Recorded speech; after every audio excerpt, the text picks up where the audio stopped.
So I am going to ask for what purpose as long as systemic racism exists, someone will stand here. So can you please tell me something about that, what you have? Well, I can only tell why I am standing here. Yes. And that's because I think it's important to acknowledge that it's a problem. Yes. And also to acknowledge that I am white and I Yes. am part of the problem. Right.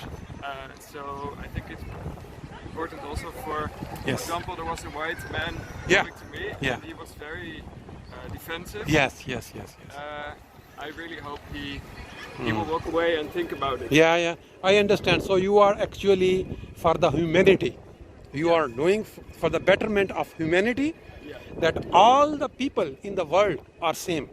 There is no difference because of the color, because of the wealth, because of the high quality of job, or you are rich or you are poor.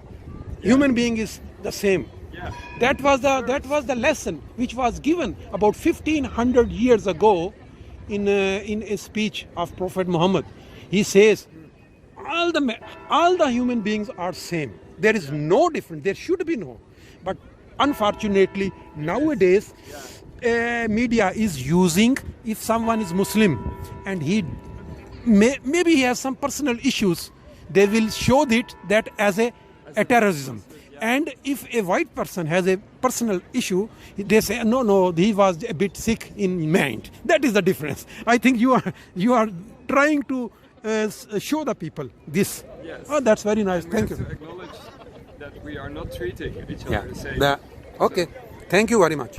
ਲੋ ਜੀ ਤੁਸੀਂ ਸੁਣਿਆ ਉਹ ਬੰਦਾ ਕਹਿ ਰਿਹਾ ਜੀ ਮੈਂ racism ਦੇ ਖਿਲਾਫ ਜਿਹੜਾ ਇੱਥੇ ਡੇਲੀ ਸਾਡੇ 'ਚ ਇੱਕ ਬੰਦਾ ਆ ਕੇ ਇੱਥੇ ਖਲੋਂਦਾ ਤਾਂ ਕਿ ਲੋਕਾਂ ਨੂੰ ਪਤਾ ਲੱਗੇ ਕਿ ਰੇਸਿਜ਼ਮ। ਔਰ ਇਹ ਜਿਹੜਾ ਪੈਲੇਸ ਹੈਗਾ ਇਹਦਾ ਨਾਂ ਹੈਗਾ ਪੈਲੇਸ ਔਨ ਦਾ ਡਾਮ। ਇਹ ਹੁਣ ਕੋਈ ਗੂਗਲ ਦੇ ਵਿੱਚ ਜਾ ਕੇ ਦੀ ਹਿਸਟਰੀ ਤੁਸੀਂ ਖੁਦ ਕੱਢ ਲਓ। ਬੜਾ ਵੱਡਾ ਪੈਲੇਸ ਹੈ, ਕਿਸੇ ਜ਼ਮਾਨੇ 'ਚ ਕਿਸੇ ਬਾਦਸ਼ਾਹ ਦਾ ਘਰ ਸੀ। ਹੁਣ